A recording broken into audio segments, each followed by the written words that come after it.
love. We are more than fly and fabulous, and we do more than dress, fuss, and cuss, and we are sick and tired songs so ridiculous. Welcome back to Views and Vibes. We are sitting here with the wonderful Princess of Controversy. That song right there is a new one off of her new album, Soul Hop, very hot album, and the Princess of Controversy sitting here conversing with us today about her artistry and everything.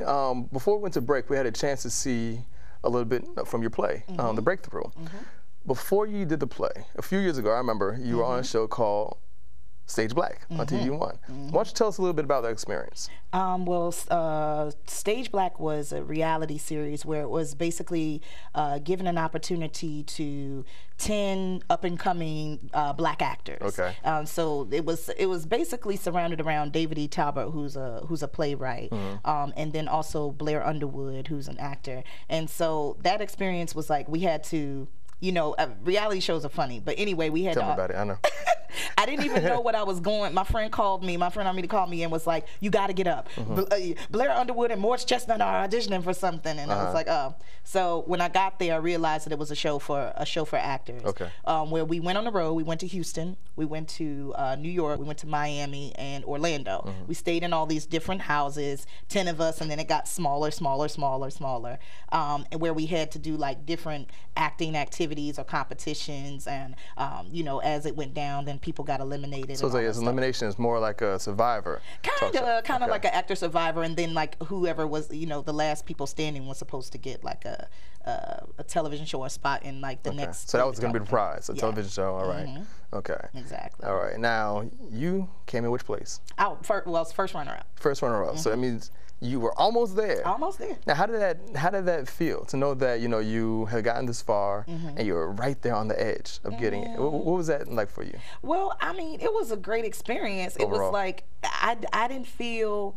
It's one of those things where you always want to win. Of course. You always want to win. Right. Just period. But I think that more so than winning, because like, you have to really understand what you're there for. And what I understood that, number one, was there was a family that was being created there. Like all of those people are now still my friends. And now I have people in Detroit, California, Houston, where I can call when I'm ready to go on tour, like, hey, listen, let's hook up this show.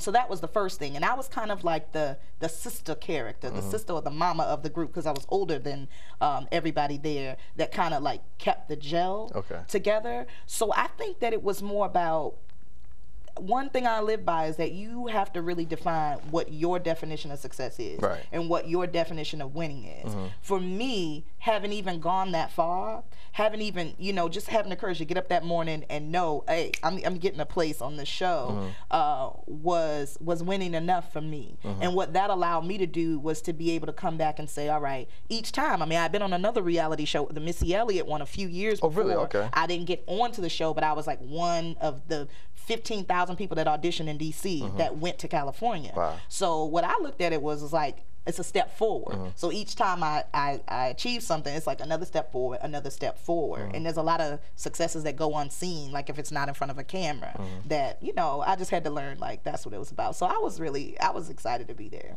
Well, here it is, 2010.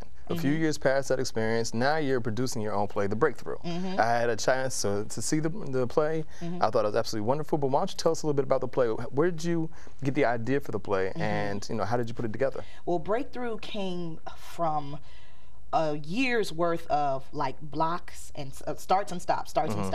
What happened was that I'd always been into theater. I put theater down when I started rapping. I started rapping like in 2001, and so from that point, the music had taken over.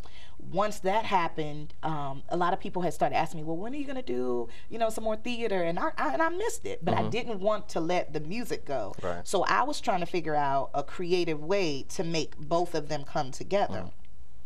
Being as that, what I did was I said, well, I'm not a traditional hip hop artist. So then this is when this is how Soul Hop happened and branded. I was like, because I'm an artist who does a lot of different things, plus hip hop in its traditional sense. I realized I wasn't the throw your hands up hip hop artist. Well, I mean, you do have the element too. I mean, I've seen you perform live, and you do have that kind of element also. Yeah, so that it whole was like, you know, that call and response thing. You do that well, right? So I was like, well, this is soul hop, so that way then I can blend all these different things. I can put theater in and all of that. So it kind of came from that, and then it was like it started out being about 6 women. Then it was about the Black family, and then I was like, listen, let me just highlight all of the issues that I feel like are very, very like prevalent in either our communities or amongst like, you know, our interactions with each other, and then sort of frame them. And at the same time, the album was coming out, and so I was like, well, what would be dope is this will be my new platform, is I will now create plays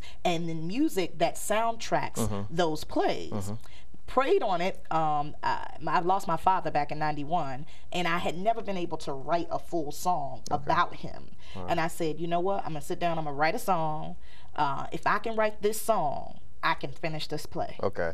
So I did that. I sat down. I was like, I'm not leaving from this spot until I finish this song. I finished the song, and then it was like, and then just pouring out. I just thought, I like faster than you were in that groove. You got in that groove, right? Yeah, and that was really the breakthrough. It really like happened just like that, and I was like, wow. And then I was so happy. I was like, finished on now. Here comes the hard work. Right, actually putting the whole play together. Yes. Before we talk about that, why don't you tell us a little bit about the album? The album, so Soul Hop. Soul Hop. Oh man, the album is some of the songs. It's like the song. You know, how when you're a musician, it's like the songs are old to you because you're like, I've been singing them for a while.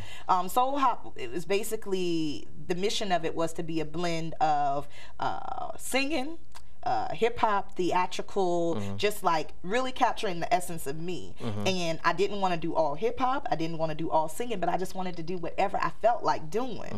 And there were some songs that I felt like singing, some songs where I tried to scat, and Daye does that better than me. But and then there were other songs where I felt like talking or whatever. And so it was sort of that blend of doing that. And it was just like each song was either a personal testimony or a combination of personal testimonies and also people's stories and experiences, because I'll sit and I'll just watch people and I'll be like, wow, and like, you know, listen to their stories and write it down. And everything, all your talents are like on display here with this and the play. You know, and what we're gonna do, we have to take another break, but before we go to break, here's another clip from The Breakthrough.